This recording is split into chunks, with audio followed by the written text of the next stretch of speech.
السلام علیکم۔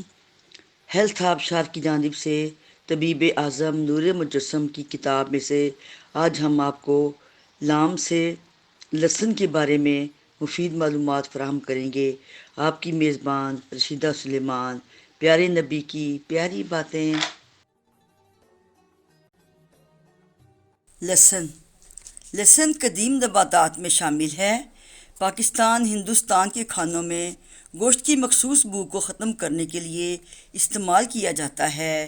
اس کے بہت سے فائدے بھی ہیں، لیکن احادیث میں ثابت ہوتا ہے کہ حضور صلی اللہ علیہ وآلہ وسلم اس کی تیز بو کی وجہ سے ناپسند فرماتے تھے۔ اگر کسی نے کھانا ہے تو اس کو پکا کر کھائے۔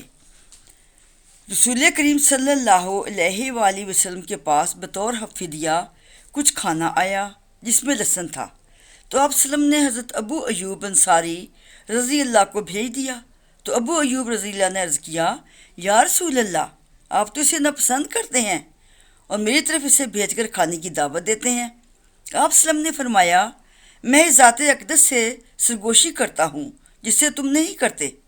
صحیح مسلم حدیث 3814۔ کتاب الاشربہ باب اباحت الاکل صوم۔ ابو داؤد حدیث 422 جلد صوم کتاب کھانے کا بیان۔ جبکہ ایک اور حدیث میں ہے، حضرت حضور صلی اللہ علیہ وسلم فرماتے ہیں، لہسن میں 70 بیماریوں سے شفا ہے۔ حضرت عمر بن خطاب سے مروی ہے، رسول پاک نے خبیث درختوں سے منع فرمایا ہے اور فرمایا، جو اسے کھائے ہماری مسجد کے قریب نہ آئے یہاں تک کہ اس کی بدبو جاتی رہے۔ اسے کھانا ضروری ہو تو اسے پکا کر کھاؤ۔ سنن ابو داؤد حدیث 425۔ دونوں درختوں سے مراد لہسن اور پیاز ہے، لہٰذا مسجد میں کچا لہسن اور پیاز کھا کر نہیں جانا چاہیے، کیونکہ اس کی بدبو دوسرے نمازیوں کے لیے پریشانی کا باعث بن سکتی ہے۔ لہسن ایک مفید سبزی ہے۔ اس کے اندر سلفر پایا جاتا ہے جو جسم کے زہریلے مادوں کو زائل کر دیتا ہے، جسم کی حرارت کو بڑھاتا ہے، بلغمی رطوبت کو زائل کرتا ہے۔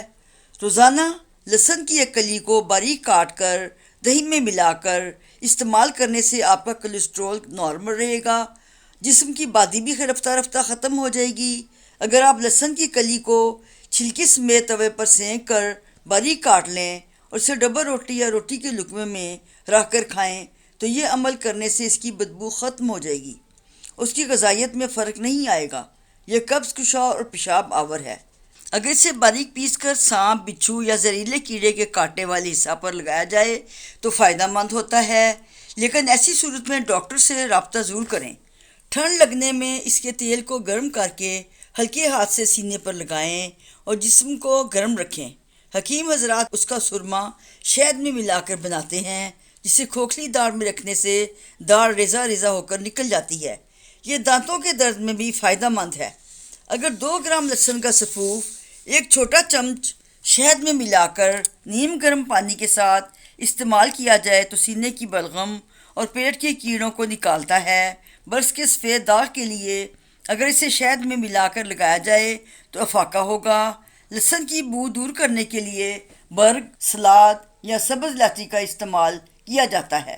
نیز لہسن کا پانی ناخنوں پر لگانے سے ناخن مضبوط ہو جاتے ہیں۔ اب ہماری اگلی ویڈیو کا انتظار کریں۔ خوش رہیں، آباد رہیں۔ میری اور میری ٹیم کی جانب سے آپ سب کا شکریہ۔ ہم جلد نئی ویڈیو کے ساتھ دوبارہ حاضر خدمت ہوں گے۔ ہمارا چینل سبسکرائب کریں۔ اللہ نگہبان۔